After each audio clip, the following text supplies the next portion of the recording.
తెల్లవారితే చాలు తెలంగాణలో ఎన్నో సమస్యలు కనిపిస్తాయి. రైతులు, విద్యార్థులు, నిరుద్యోగులు, మహిళలు ఇలా ప్రతి ఒక్కరికి ఏదో ఒక సమస్య ఉంది. వారి సమస్యలు పట్టించుకునే పరిస్థితిలో లేరు ప్రస్తుతం పాలకులు. దీనికి తోడు హైడ్రా తెగ హల్చల్ చేస్తోంది.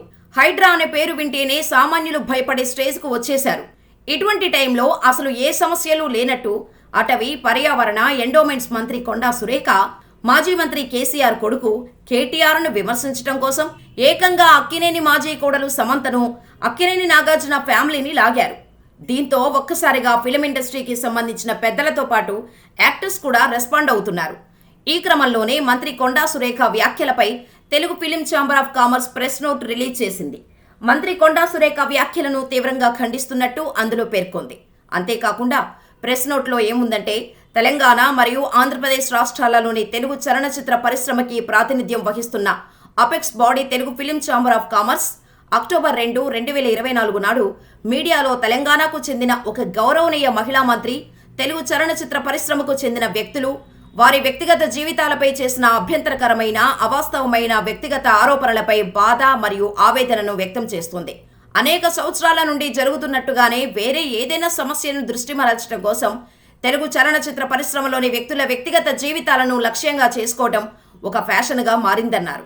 గత కొన్ని సంవత్సరాలుగా తెలుగు సినీ సెలబ్రిటీలు మరియు ఇతర తెలుగు ఫిల్మ్ ఫ్రాటర్నిటీ సభ్యులు చాలా మందికి టార్గెట్గా మారారని, ఇతరుల దృష్టిని ఆకర్షించడం కోసం తెలుగు సినిమాకు సంబంధించిన వ్యక్తులపై చేసిన దుర్మార్గమైన మరియు హేయమైన వ్యాఖ్యలకు వ్యతిరేకంగా మొత్తం తెలుగు సినీ పరిశ్రమ ఏకతాటిపై నిలబడుతుందని తెలియజేస్తున్నాము. రాజకీయాలు మరియు చలనచిత్ర పరిశ్రమ సమాజంపై గణనీయమైన ప్రభావాన్ని చూపుతాయి.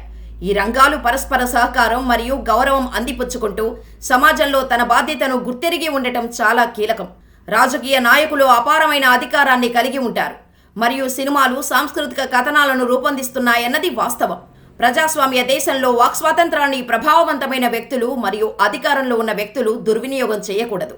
సంస్కృతిని ప్రభావితం చేయటంలో మరియు సాధారణ ప్రజల దృక్కోణాలను రూపొందించడంలో సినిమా రంగం సహాయపడుతుందని ప్రత్యేకంగా చెప్పనవసరం లేదు. రాజకీయాలు జీవితాలను ప్రభావితం చేసే విధానాలను రూపొందిస్తాయి. రాజకీయ నాయకులు ప్రజా సంక్షేమానికి ప్రాధాన్యతనివ్వాలి మరియు సినిమాలు సమాజంలో సామాజిక బాధ్యతను తెలియచేసేలా ప్రతిబింబిస్తాయి. ఈ రెండు ప్రపంచాల మధ్య వ్యత్యాసాన్ని అందరూ అభినందిద్దాం. ప్రస్తుత మరియు భవిష్యత్తు తరాలకు సమాజం యొక్క అభివృద్ధి కోసం నిర్మాణాత్మకంగా ముందుకు వెళ్దాం. ఇకనైనా ఇలాంటి హేయమైన చర్యలను మానుకోవాలని అందరినీ కోరుతున్నాము. మా మీడియా మిత్రులను నైతికత, వివేకాన్ని, విలువలను పాటించవలసిందిగా కోరుతున్నాము. తెలుగు చలనచిత్ర పరిశ్రమ జాతి, లింగ, మత వివక్ష లేకుండా లౌకిక సంస్థగా ఎల్లప్పుడూ ముందంజలో ఉండి అనేక జాతీయ మరియు అంతర్జాతీయ పురస్కారాలను తెచ్చిపెట్టింది. Telugu film chamber of commerce ఇప్పుడు మరియు భవిష్యత్తులో తమ సభ్యులకు అండగా నిలుస్తోంది. తెలుగు చలనచిత్ర పరిశ్రమకు చెందిన సభ్యుల వ్యక్తిగత జీవితాలతో ముడిపడి సున్నితమైన విషయాలపై ఎవరైనా ఈ విధంగా మాట్లాడిన ఎడల అలాంటి వారిపై బలమైన తగిన చర్యలు తీసుకోవడానికి వెనకాడరని మరొక్కసారి తెలియచేస్తున్నాము. ఇట్లు కేఎల్ దామోదర్ ప్రసాద్, గౌరవ కార్యదర్శి అని ప్రెస్ నోట్లో స్పష్టంగా తెలిపారు. ఇక తన కుటుంబం పైన, తమ వ్యక్తిగత విషయాలపైన అవమానకరంగా మాట్లాడిన మంత్రి సురేఖపై లీగల్ యాక్షన్కు దిగారు అక్కినేని నాగార్జున. మంత్రి కొండా సురేఖ తన ఫ్యామిలీ పరువుకు భంగం కలిగించారంటూ పరువు నష్టం దావా వేశారు. అయితే తప్పు తెలుసుకొని సురేఖ సమంతకు సారీ చెప్పారు. కానీ అప్పటికే జరగాల్సిన నష్టం జరిగిపోయింది. కాగా సురేఖ కేవలం సమంతకు మాత్రమే క్షమాపణ తెలిపారే కానీ ఎక్కడ కూడా అక్కినేని కుటుంబం గురించి ప్రస్తావించలేదు. ఇక నాగార్జున మాత్రమే కాకుండా మిగిలిన స్టార్స్ కూడా కంప్లైంట్ ఇచ్చే అవకాశం ఉంది. ఎందుకంటే కొండా సురేఖ వ్యాఖ్యలు టోటల్ ఇండస్ట్రీని టార్గెట్ చేసినట్టుగా ఉన్నాయి. వారు ఎలాంటి నిర్ణయాలు తీసుకుంటారో చూడాలి. ఇదిలా ఉంటే ఎటువంటి ఇష్యూ జరిగినా తనదైన స్టైల్లో రెస్పాండ్ అయ్యే కాంట్రవర్షియల్ డైరెక్టర్ రామ్ గోపాల్ వర్మ కూడా ఈ వివాదంపై స్పందించారు. కొండా సురేఖ సమంతను తిట్టలేదు, పొగిడింది అంటూ చెప్పుకొచ్చారు రామ్ గోపాల్ వర్మ. ఆ ఆడియో రిలీజ్ అయిన కొద్ది గంటల్లోనే నాగార్జున కేసు ఫైల్ చేశారు. దీనితో ఇండస్ట్రీ వర్గాల నుంచి ఏమైనా ఒత్తిడి ఉందా అనే ప్రశ్నలు కూడా తలెత్తుతున్నాయి. మరి మిగిలిన నటీనటులు ఈ విషయంపై ఎలాంటి యాక్షన్ తీసుకుంటారో చూడాలి. కానీ కొండా సురేఖ చేసిన వ్యాఖ్యలను మాత్రం ఇండస్ట్రీ వర్గాలు అసలు వదిలేలా కనిపించడం లేదు.